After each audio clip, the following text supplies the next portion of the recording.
Hello, ಎಲ್ಲರಿಗೂ ನಮಸ್ಕಾರ. ನನ್ನ ಕಾಲ್ಪನಿಕ ಕಥಾಲೋಕ ಯೂಟ್ಯೂಬ್ ಚಾನಲ್ಗೆ ಸ್ವಾಗತ. ಇನ್ನು ಯಾರೆಲ್ಲ ಸಬ್ಸ್ಕ್ರೈಬ್ ಆಗಿದ್ದು ಬೇಗ ಸಬ್ಸ್ಕ್ರೈಬ್ ಆಗಿ, ಹಾಗೆ ಮುಂದಿನ ಅಪ್ಡೇಟ್ಸ್ಗಳಿಗಾಗಿ ಬೆಲ್ ಐಕಾನ್ ಅನ್ನು ಒತ್ತುವುದು ಮರೆಯದು. ಶೇರ್ ಕಮೆಂಟ್ ಮಾಡೋದು ಮರೆಯದು. ರಂಜಿತ್ ಕರೆ ಸ್ವೀಕರಿಸದೆ ಆ ರಾತ್ರಿ ಮುಂದಕ್ಕೆ ತಳ್ಳಿದ ಬೀಜಿ. ಯುವ ಚಂದುನ ಹಿಂತಿರುಗಿಸಲು ಮನಸ್ಸು ಮಾಡಿದ್ರೂ ತಡವಾಗಿ ಕಳುಹಿಸುವ ನಿರ್ಧಾರ ಮಾಡಿ ಆ ಪೇಪರ್, ಆ ಎಮರ್ಜೆನ್ಸಿ, ಈ ಮೀಟಿಂಗ್, ಆ ಮೀಟಿಂಗ್ ಎನ್ನುತ್ತಾ ದಿನಗಳನ್ನು ಮುಂದಕ್ಕೆ ನುಗ್ಗಿದ್ದ. ಇತ್ತ ಆಫೀಸ್ಗೆ ಬಾರದೆ ಗೌರವನ ನೋಡದೆ ಯುವನ ಮನೆಯಲ್ಲೇ ಒಬ್ಬಂಟಿಯಾಗಿ ದಿನ ಕಳೆಯುತ್ತಿದ್ದಳು ಚಂದು. ಇತ್ತ ಗೌರವ್ ಕೂಡ ಕೆಲಸದಲ್ಲಿ ಆಸಕ್ತಿ ತೋರಿಸ್ತಿರ್ಲಿಲ್ಲ. ಮನಸ್ಸಲ್ಲಿ ಅವನ ಹೆಂಡತಿ ಮೇಲೆ ಹೇಳಲಿಕ್ಕಾಗದ ಭಾವನೆಗಳು ಉಕ್ಕಿದವು. ಆದರೂ ಬುದ್ಧಿಗೆ ತನ್ನನ್ನು ಒಪ್ಪಿಸಿ ಮಣ್ಣು ತಿನ್ನುವಂತೆ ನಡ್ಕೊಳ್ತಿದ್ದ. ಎಂದಿನಂತೆ ಆಫೀಸ್ಗೆ ಬಂದಿದ್ದವನ ಮದುವೆಗೆ ಆಹ್ವಾನ ನೀಡಲು ಅವನ ಕಲೀಗ್ ಇಬ್ರು ಬಂದಿದ್ರು. ಏನನ್ನೋ ಆಲೋಚಿಸುತ್ತಾ ಕೂತಿದ್ದವನ ಮುಂದೆ ಹಾಜರಾದ ನಯನ ಹಾಗೂ ಮನೋಹರ್ ಜೋಡಿ, ಸರ್, ನಮ್ಮಿಬ್ಬರ ಮದುವೆ ಗುರುವಾರ. ನಾವಿಬ್ರು ಒಬ್ಬಂಟಿ ಎಂದು ನಿಮಗೆ ಗೊತ್ತಿದೆ.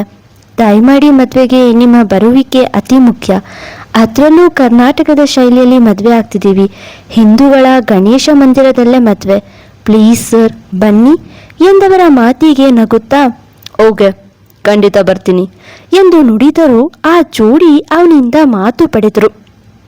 ನೀವು ಬರಲೇಬೇಕು ಸರ್, ನಮ್ಮ ಮದುವೆ ನಿಮ್ಮ ಮುಂದೆನೇ ನಡಿಬೇಕು ಎಂದಾಗ, ಆಯಿತು ಬರ್ತೀನಿ ಎಂದವ ವೆಬ್ ನೋಟಿಸ್ ಡೇಟ್ ಎಂದು ಸೂಚಿಸಲು ನೋಟ್ ಮಾಡಿಕೊಂಡ ಫೆಬಿಷಿಯನ್. ಕಾದು ನೋಡಿದ ಕಾಲಕ್ಕೂ ಯಾವ ಸೂಚನೆ ಸಿಗಲಿಲ್ಲ ಪುನರ್ಮಿಲನಕ್ಕೆ. ಕೊನೆಯದಾಗಿ ಕಾಲವು ಸೋತಂತೆ ಯುವ ಅವಳನ್ನು ಕರ್ನಾಟಕಕ್ಕೆ ಕಳುಹಿಸುವ ಆಲೋಚನೆಗೆ ಮುನ್ನುಡಿಯ ಜೊತೆ ಬಂದು, everything is done Chandu, you can pack your luggage ಎನ್ನುತ್ತಾ ಟಿಕೆಟ್ ಬುಕ್ಕಿಂಗ್ ತೋರಿಸಿ, ಈ ಶುಕ್ರವಾರ ಸರಿಯಾಗಿ ಬೆಳಿಗ್ಗೆ 11 ಗಂಟೆಗೆ ಫ್ಲೈಟ್ ಇದೆ ಎಂದಾಗ, ಥ್ಯಾಂಕ್ಸ್ ಯುವ ಅಣ್ಣ ಎಂದು ಘಾಸಿಯಾದರೂ ಖುಷಿಪಟ್ಲು.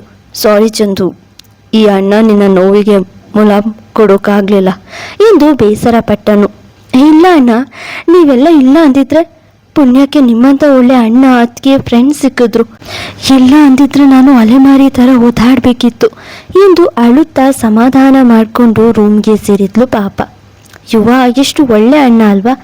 ಒಡ ಹುಟ್ಟಿದವಳು ಆತ್ರ ಇದ್ರೂ ಕೂಡ ಅವಳ ಮೇಲೆ ಎಷ್ಟು ಕಾಳಜಿ ತೋರಿಸ್ತಾನೆ. ಯಾಕೋ ನಮ್ಮ ಹೀರೋಗೂ ಅವಳ ನೆನಪು ಅಳಿಸ್ತಿಲ್ಲ ಎನಿಸಲು ಈ ಬಾರಿ ಒಂದು ಪಬ್ಗೆ ಹೋಗಿದ್ದ ಫೆಬ್ ಜೊತೆ. ಸರ್, ನೀವು ಡ್ರಿಂಕ್ಸ್ ಮಾಡೋದಿಲ್ಲ ಅಲ್ವಾ? ಯಾರಾದರೂ ನಿಮ್ಮ ಫ್ರೆಂಡ್ಸ್ ಬಂದಿದ್ದಾರಾ? ಈ ಥರ ಒಬ್ಬಂಟಿಯಾಗಿ ನೀವು ಬರೋದು ಇಲ್ಲ ಅಲ್ವಾ? ಯುವ ಅವರನ್ನೆದ್ರು ಬರ್ತಿದ್ದಾರಾ ಮತ್ತೆ ಪ್ರಶ್ನಿಸುತ್ತಾ ಅವನೊಟ್ಟಿಗೆ ಬಂದ ಫೆಬ್ ಉತ್ತರ ಸಿಗದೆ ಸುಮ್ಮನಾದ. ಒಳಗಡೆ ನಶೆಯಲ್ಲಿ ಕುಣಿಯುತ್ತಿದ್ದ ಹುಡುಗ ಹುಡುಗಿರ ನೋಡಿದವ ತಾನೂ ಒಂದೆರಡು ಪೆಗ್ ಹಾಕಲು ಶುರು ಮಾಡಿದ. ಹುಡುಗರು ಬಾರ್ ಸೇರೋಕೆ ಈ ಥರ ಕಾರಣ ಕೂಡ ಇರುತ್ತೆ, ನೋಟ್ ಮಾಡ್ಕೋ ಫೆಬ್ ಎನ್ನುತ್ತಾ ಪೆಗ್ ಗಂಟಲಿಗೆ ಇಳಿಸಿಕೊಂಡನು. ಅದರಲ್ಲಿ ಯಾರೋ ಒಬ್ಳು ಅವನ ಬಳಿ ಹೆಲೋ ಡಾರ್ಲಿಂಗ್ ಎಂದು ಕೈ ಮುಂದೆ ಚಾಚಲು ಕಣ್ಣಲ್ಲೇ ನೋ, ನಾಟ್ ಇಂಟ್ರೆಸ್ಟೆಡ್ ಎಂದವನ ನೋಡಿ, ಕಮಾನ್ ಎನ್ನುತ್ತಾ ಅವನ ಕೈ ಹಿಡಿದು ತನ್ನ ಹೆಗಲ ಮೇಲೆ ಹಾಕೊಂಡು, how can you see no, don't you like me ಎನ್ನುತ್ತಾ ಅವನ ಕೋಳ ಸುತ್ತ ಕೈ ಹಾಕಿದವಳ ನೋಡಿ ನಕ್ಕವ, ಐ ಆಮ್ ಸೋಲ್ಡ್ ಔಟ್ ಎಂದು ಉತ್ತರಿಸಿದ.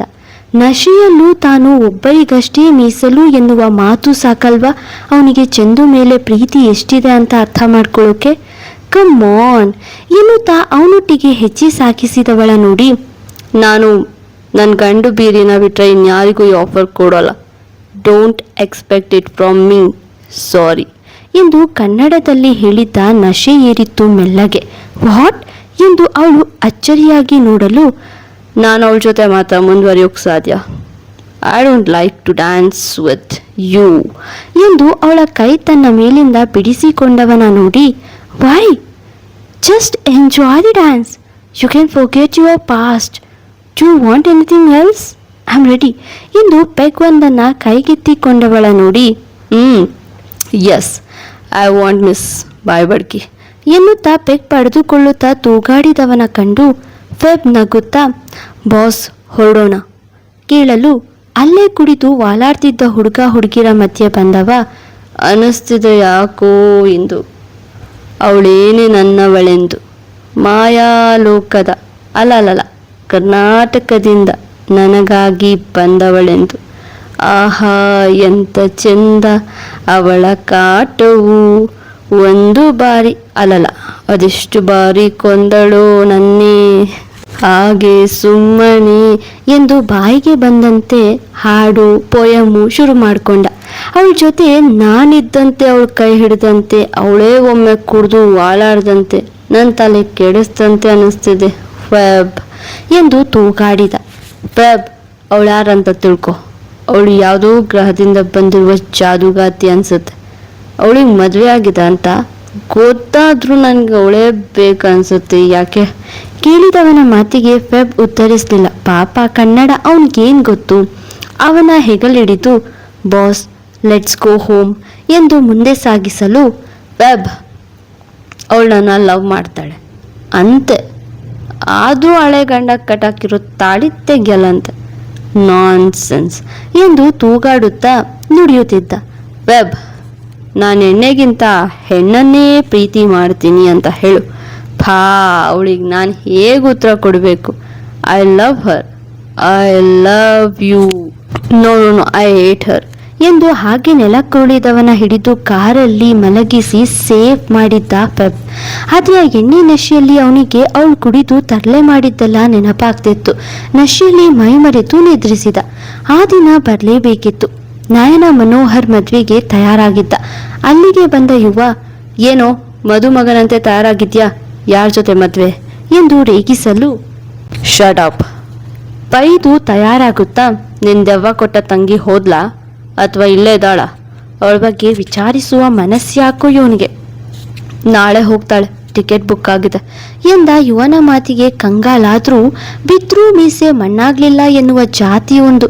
ಓ ಗ್ರೇಟ್ ಎಂದು ನಕ್ಕನು. ಗೌರವ್, ನೀನು ಅವಳನ್ನ ಮಿಸ್ ಮಾಡ್ಕೊಳ್ಳೋದಿಲ್ವಾ? ಕೇಳಿದ ವಾಯು ಮಾತಿಗೆ, ಮಿಸ್ಸ? ಬೇರೆ ಯಾವನಿಗೂ ಮಿಸ್ಸಸ್ ಅವಳು, ನಾನ್ಯಾಕೆ ಮಿಸ್ ಮಾಡ್ಕೊಳ್ಳಿ ಎನ್ನಲು ಫೆಬ್ಗೆ ನಗು ಬಂತು. ಅವನಿಗೆ ಅವನ ಬಗ್ಗೆ ಗೊತ್ತಾಗ್ತಿಲ್ವಾ? ಚಂದು ಬಗ್ಗೆ ಇರುವ ಫೀಲಿಂಗ್ಸ್ ಅದಕ್ಕೆ ನಕ್ಕಿದ್ದ ಅನ್ಸುತ್ತೆ. ವೈ ಗೋ ಔಟ್ ಎಂದು ಮುಖ ಗಂಟಿಕ್ಕಿ ಕೇಳಿದ ಗೌರವ್ ಮಾತಿಗೆ, ಸಾರಿ ಬಾಸ್ ಎಂದು ಹೊರಗಡೆ ಹೋದನು. ಮದುವೆಗೆ ಹೊರಡುವ ಮುನ್ನ ಒಂದು ಮಾತು ಎಂದು ನಿಲ್ಲಿಸಿದ ಯುವನ ನೋಡಿ, ಏನು ಹೇಳು ಎಂದಾಗ, ನಿನ್ ಮದುವೆನ ಕೂಡ ಕರ್ನಾಟಕ ಶೈಲಿಯಲ್ಲೇ ಮಾಡ್ಕೊಳ್ಳೋದಲ್ವಾ, ಶಾಸ್ತ್ರಗಳನ್ನ ನೀಟಾಗಿ ನೋಡ್ಕೊ ಎಂದು ರೇಗಿಸಿದ್ದ. ಆದರೆ ಅವನ ಮಾತಲ್ಲಿ ಅರ್ಥ ಇತ್ತು. ಮದುವೆ ಎನ್ನುವುದು ತಮ್ಮ ಜೀವನದಲ್ಲಿ ಎಂದೂ ಮರೆಯಲಾಗದ ದಿನ, ಅದನ್ನ ನೆನಪಿಸ್ಕೊಳ್ಳಿ ಎನ್ನುವ ಆಶಯ ಯುವನದು. ನಾನು ಕ್ರಿಶ್ಚಿಯನ್ ಸ್ಟೈಲ್ನಲ್ಲಿ ಮದುವೆ ಆಗ್ತೇನೆ, ಓಕೆನಾ ಎಂದು ರೇಗಿ, ನಿನ್ ದೆವ್ವ ಕೊಟ್ಟ ತಂಗಿ ಜೊತೆ ಕೊನೆ ದಿನ ಕಳಿ ಎಂದು ಟಾಂಟ್ ಕೊಟ್ಟು ಹೋದವನ ನೋಡಿ, ಇದೊಂದೇ ಲಾಸ್ಟ್ ಟ್ರೈ ಎಂದು ಮನಸ್ಸಲ್ಲೇ ಮಾತಾಡಿ ಹೋದನು ಯುವ. ಮದುವೆ ದೇವಸ್ಥಾನದಲ್ಲೇ ಆದರೂ ಅಚ್ಚುಕಟ್ಟಾಗಿ ಶಾಸ್ತ್ರ ಸಂಪ್ರದಾಯದ ಜೊತೆ ನಡೆಸ್ತಿದ್ರು. ಇವನ ಆಗಮನಕ್ಕೆ ಕಾದಿದ್ದ ಜೋಡಿ ಮಂಟಪದಲ್ಲಿ ಕೂತಿದ್ರು. ಕೈ ಮುಗಿದು ಮಂಟಪದ ಮುಂದೆ ಹಾಕಿದ್ದ VIP ಸೀಟಲ್ಲಿ ಅವನಿಗೆ ಕೂರಲು ಹೇಳಿ ಶಾಸ್ತ್ರ ಮುಂದುವರಿಸಿದ್ರು. ನೋಡಿಮ್ಮ, ನೀವು ಯಾಕೆ ಅರ್ಶಿನ ಶಾಸ್ತ್ರ ಮತ್ತು ಮಾಂಗಲ್ಯ ಧಾರಣೆ ಒಂದೇ ದಿನದಲ್ಲಿ ಮುಗಿಸೋಕೆ ಕೇಳ್ತಿದ್ದೀರಾ ಎನ್ನುವ ಅರ್ಚಕರ ಮಾತಿಗೆ, ದುಡ್ಡು ಕೊಟ್ಟಿದ್ದೀವಿ ತಾನೆ, ಹೇಳ್ದಷ್ಟು ಮಾಡಿ ಎಂದಳು ನಯನ. ಅಂದ್ರೆ ಏನೋ ಇದೆ, ಗೆಸ್ ಮಾಡಿ. ಅಲ್ಲಮ್ಮ, ಇದೆಲ್ಲ ಸರಿ ಹೋಗಲ್ಲ ಎನ್ನುವ ಪುರೋಹಿತರಿಗೆ, ಇದೇನು ಒರಿಜಿನಲ್ ಮದುವೆ ಅಲ್ಲ ಕಣಪ್ಪ, ಸುಮ್ಮನೆ ಮಾಡು ಎಂದ ಮನೋಹರ್. ಮತ್ತೆ ಶೂಟಿಂಗಾ ಎಂದಾಗ, ಅಲ್ಲ, ಮೆಮೊರಿ ವಾಪಸ್ ತರಿಸುವ ಟೆಸ್ಟಿಂಗು ಎಂದು ಬಾಯಿ ಮುಚ್ಚಿಸಿದ್ರು. ಅರ್ಥ ಆಯ್ತಾ? ಯುವನ ಕೊನೆ ಟ್ರೈ ಇದು. ಇವತ್ತೇ ಅರ್ಶನ, ಇವತ್ತೇ ಮದ್ವೆನಾ? ಹೌ ಸ್ಟ್ರೇಂಜ್ ಎಂದುಕೊಂಡವನಿಗೇನು ಗೊತ್ತಿತ್ತು ಅಲ್ವಾ, ಸಮಯ ಕಮ್ಮಿ ಇದ್ದ ಕಾರಣ ಒಂದೇ ದಿನ ಡ್ರಾಮಾ ನಡೀತಿದೆ ಅಂತ.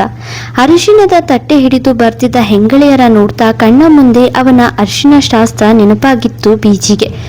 ಒಂದು ಬದಿಯಲ್ಲಿ ನಯನ ಕೂತ್ರೆ ಮತ್ತೊಂದು ಕಡೆ ಮನೋಹರ್ ಅರಿಶಿಣ ಹಚ್ಚಿಸ್ಕೊಳ್ತಿದ್ದು ನೋಡ್ತಾ ತನ್ನ ಅರಿಶಿಣದ ದಿನ ನೆನೆದವ, ಇದೆಲ್ಲ ಯಾಕೆ ನನಗೆ, ನಾನು ಶಾಸ್ತ್ರ ಮಾಡಿರೋ ರೀತಿ ಫೀಲ್ ಆಗ್ತದೆ ಎಂದು ಸೂಕ್ಷ್ಮವಾಗಿ ಗಮನಿಸಲು, ಪುರೋಹಿತ್ರೆ, ಬರೀ ಬೇರೆಯವರೇ ಅರಿಶಿನ ಬೆಳೆದ್ರೆ ಹೇಗೆ, ನನ್ನ ನಯನಾಗೆ ನಾನು ಶಾಸ್ತ್ರ ಮುಗಿಸೋದು ಬೇಡ್ವಾ ಎಂದು ಮನೋಹರ್ ಅವಳ ಬಳಿ ಬಂದು, ನಿನ್ನ ಆಸೆ ಪ್ರಕಾರ ಶಾಸ್ತ್ರ ನಡೆಯುತ್ತೆ ಬಂಗಾರಿ ಎಂದಾಗ ನಕ್ಕವಳ ನೋಡಿ ಎಲ್ಲರೂ ಡ್ರಾಮಾ ಆರ್ಟಿಸ್ಟ್ಗಳೇ ಆದ ಕಾರಣ, ಕೈಯಲ್ಲಿ ಬೇಡ ಕೆನ್ನೆಯಿಂದ ಹಚ್ಚು ನೋಡೋಣ ಎಂದು ಮದ್ವೆ ಗಂಡನ್ನ ಕೆರಳಿಸಲು ಅವನು ಅವಳ ಕೆನ್ನೆಗೆ ತನ್ನ ಕೆನ್ನೆ ಸೇರಿಸಿದ್ದ. ಆ ದೃಶ್ಯ ನೋಡ್ತಾ ನಯನ ಬದಲು, ಚಂದನ ಕಾಣ್ತಿದ್ದ ಹಾಗೆ ಭಾಸವಾಗ್ತಿತ್ತು ಗೌರವ್ ಭಟ್ರಿಗೆ.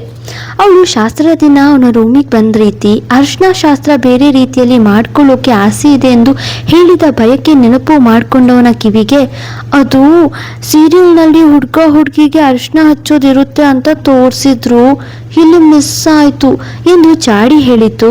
ಅದೆಲ್ಲ ಸೀರಿಯಲ್ ಕಣೆ, ಆ ಥರ ಲೈಫ್ ಇರಲ್ಲ ಎಂದು ಅವನ ಕೆನ್ನೆ ಮೇಲಿದ್ದ ಅರಿಶಿನ ಉಡಿಸ್ಕೊಳ್ತಿರಲು ಕೈ ಹಿಡಿದು ನಿಲ್ಲಿಸಿ, ನನಗೆ ಅದೇ ಇಷ್ಟ, ನನಗೆ ಈಗ ನೀವು ಅರಿಶಿನ ಅದೇ ರೀತಿ ಹಚ್ಚಬೇಕು ಅಷ್ಟೆ ಎಂದು ಹಠ ಹಿಡಿದ ಚಂದು, ಲೇ ಗಂಡು ಬಿರಿ, ಸುಮ್ಮನೆ ತಲೆ ತಿನ್ಬೇಡ ಹೋಗು ಎಂದು ತನ್ಪಾಡಿಗಿದ್ದವನ ತನ್ನೆಡೆಗೆ ಎಳೆದು ಕೆನ್ನೆಗೆ ಕೆನ್ನೆ ಉಜ್ಜುವ ಸಾಹಸ ಮಾಡಿ ಅವನ ಎತ್ತರ ಸಾಲದೆ ಸೋತವಳಂತೆ ಸೀಮೆಗಿಲ್ಲದ ಸುಂದರಾಂಗ ಎಂದು ಬೈಕೊಳ್ತಾ ಬಾಗ್ಲತ್ತ ಮುಖ ಮಾಡಿ ಹೋಗಲು ಅವನ ಕೈ ಹಿಡಿತು ಎಳೆದವನು ಪ್ರೀತಿಯಿಂದ ಕೆನ್ನೆಗೆ ಕೆನ್ನೆ ಸೇರಿಸಿತ್ತು.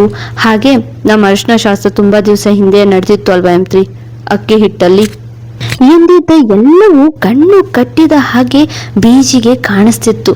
ಹಾಗೆ ಅರಿಶಿನ ಮುಗಿಯುತ್ತಾ ಕೊಂಚ ಸಮಯದ ನಂತರ ಮುಹೂರ್ತದ ಡ್ರಾಮಾ ಶುರುವಾಗಿರಲು ಇತ್ತ ಬೀಜಿ ಕಣ್ಣೆದುರು ಅವನ ಮನದರಸಿ ಜೊತೆ ತಾನೇ ಕೂತಂತೆ ಚಿತ್ರವೊಂದು ಮೂಡಿತ್ತು. ಮುಂದೆ ನಿಜವಾಗ್ಲೂ ಅವನಿಗೆ ಪ್ರತಿಯೊಂದು ನೆನಪಾಗುತ್ತಾ? ಇವ್ರ ಮದುವೆ ನಾಟಕದ ರೂಪದಲ್ಲಿ ಯುವನ ಪ್ಲಾನ್ ಸಕ್ಸಸ್ ಆಗುತ್ತಾ? ನೋಡೋಣ, ಮತ್ತೆ ಸಿಗುವ. Thank you. ಫಾಲೋ ಮಾಡಿ ಕಾಲ್ಪನಿಕ ಕಥಾಲೋಕ. ಮತ್ತೆ ಸಿಗುವ.